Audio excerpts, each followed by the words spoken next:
বিপর্যয়, সেই বিপর্যয় মানে বাংলাদেশের সমস্ত বিপর্যয়ের মূল কারণ পরিবেশের বিপর্যয়। একটা প্রফেসর নজরুল ইসলাম যেটা বললেন আপনারা যে স্বাস্থ্যের কথা, স্বাস্থ্যের সাথে পরিবেশ ধ্বংস, বায়ু দূষণ, শব্দ দূষণ, এগুলো সরাসরি জড়িত। নদী দূষণ সরাসরি জড়িত। বুড়িগঙ্গা দূষণ হওয়ার পরে ঢাকা শহরের মানুষের স্বাস্থ্যের উপর বিরাট বিরূপ প্রভাব পড়েছে। সেটা আমরা ওয়ার্ল্ড ব্যাংকের সবসময় স্টাডিকে রেফার করি না, কিন্তু ওয়ার্ল্ড ব্যাংকও এই বিষয়ে এবং ইন্টারন্যাশনাল এজেন্সিগুলা গবেষণা করে দেখিয়েছে যে কত রকমের স্বাস্থ্যগত প্রভাব তাদের বুড়িগঙ্গার এই পলিউশন হওয়ার ফলে পড়েছে।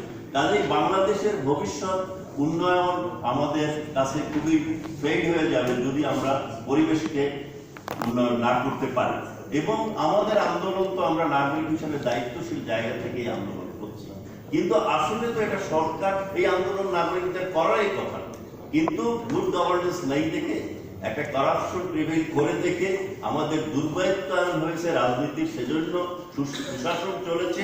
আশা করি ভবিষ্যতে যারা ক্ষমতায় আসবে তারা এইগুলিকে দূর করবে। তারা তো এখন ভালো ভালো কথা বলছে, আমরা আশা করি এই কথাগুলি প্রিভেইল করবে এবং ভবিষ্যতে তারা পরিবেশের বিষয়ে নজর দিবেন, সেই আশাই তো আমরা করি। তো আমাদের যেটা হচ্ছে, সাংবাদিক বন্ধুরা আপনারা তুলে ধরেন, আমরা এখন রাস্তা পরিষ্কার যদি বলেন যে আমরা ময়লা পরিষ্কার করবো, সেটা তো আমাদের পক্ষে সম্ভব না, সেটা তো দায়িত্বশীলই করা হবে, সেটা তো ওয়ার্ড কমিশনের দায়িত্ব। কেন সেটা হচ্ছে না? টাকা পয়সা তো কম খরচ হচ্ছে, প্রচুর টাকা পয়সা। রাস্তা বিদেশ থেকে আমাদের বন্ধুরা বা বিদেশি বন্ধুরা আসলে বলে ঢাকা ঠিকই আছে, খুব চকচকা, কিন্তু সব জায়গায় নোংরা, সব জায়গায় পড়ে আছে ময়লা পরিষ্কার।